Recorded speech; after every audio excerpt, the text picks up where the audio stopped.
everyone. Thank you so much for joining me for my second video of the day, and for all your lovely comments on my absolutely wonderful happy mail. It made me very, very tearful, and I'm sorry if I upset anybody or anything. It's just the way I am at the moment. I've got my gorgeous Ginny with me today, and she's still in her Peter Rabbit outfit, but I'm going to change her into this lovely Christmas dress, and it's a red dress and it's velvet and it's got long sleeves, but it's got a butterfly top to them and snowflakes, little snowflakes, and all around the bottom are little hedgehogs with scarves around their necks taking presents to each other. It's such a pretty dress, and I couldn't resist buying it when I saw it. It's got holly on it as well, little leaves of holly. And so to team up with it, I got this lovely headband that's got a piece of holly on to match up with the holly on the dress. And I'm going to put some little red shoes on her with some diamond cutouts in the front, like, well, actually they're like little dewdrops. Look really cute, little strap across, and some white little socks with frills around them. And the reason we're doing this is because we're going to twin. I sent the same outfit, the same dress and the same headband to my dear friend Janae for her gorgeous doll, Beth Ann. And Ginny wanted to say hello, didn't you, Ginny? Are you going to look at the camera?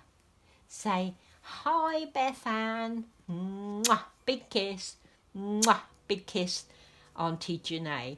And we're going to change her today. And as you know, it is a bit difficult with a bigger doll, so we're going to try and scoot you down a bit, baby. There we go. On my Peter Rabbit pillows.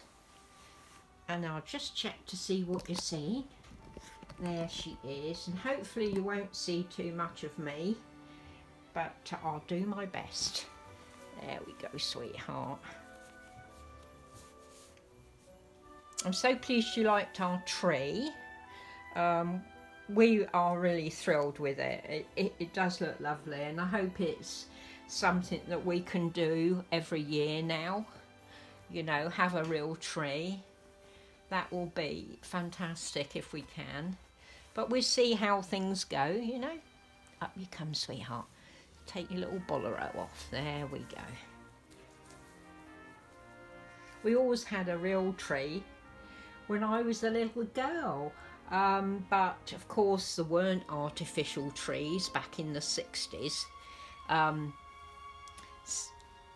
So, well, I don't think so anyway, because we always had a real tree. Let me see if I can focus on her a bit better. There we go, darling, up you come. Yeah, we always had a real tree. But the tradition in my family when I was a little girl was that we went to bed, us children, on Christmas Eve, and the house was normal. No decorations up, no anything. And then, you know, we didn't go to bed with a stocking or anything like that. There we go. We put a stocking on the fireplace because we had an open fire. And we put our stocking up there and then went to bed. And our bedroom doors were always closed when I was a child. We weren't allowed to have them open. So you just had to try and go off to sleep. You know, excitement and everything. But the house was perfectly normal. And this is something I did for my boys when they were small, because it was just so magical for me when I was a little girl, that you went to bed and the house was normal, and you got up on Christmas morning and everything was decorated. It was just so magical. It really was. to go downstairs and see it all. And my dad used to get a tree from the market.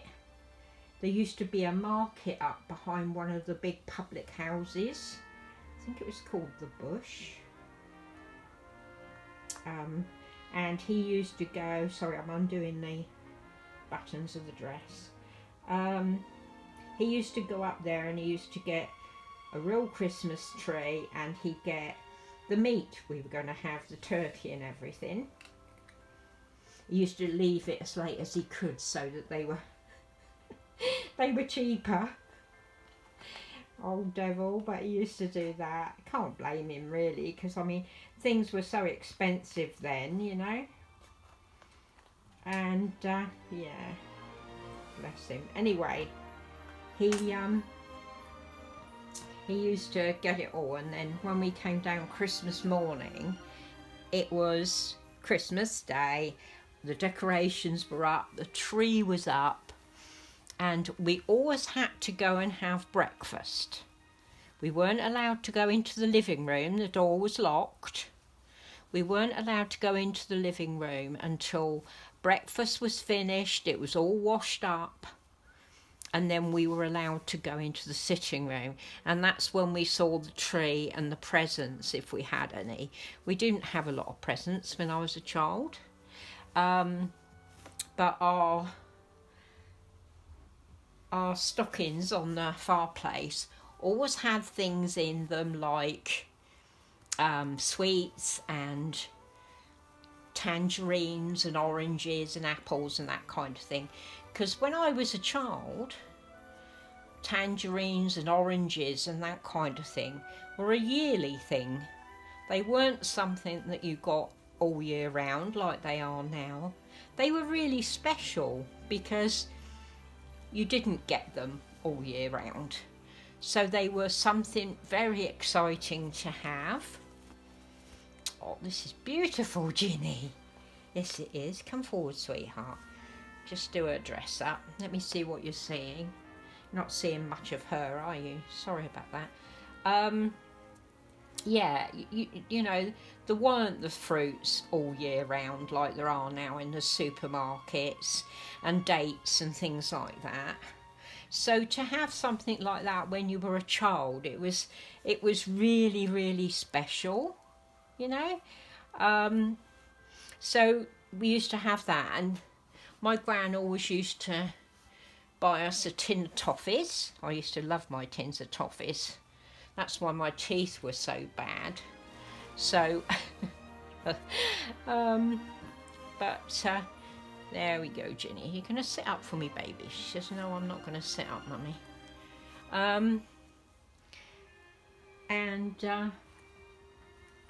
You know, I have books because my gran used to buy me books. Just put her socks on. My gran used to buy me books, you know, what Katie did next. Enid Blyton books, that type of thing. We had colouring books and crayons and that kind of thing. But the most special thing about it for me was that suddenly it was Christmas. It wasn't the fact that of all the presents and everything.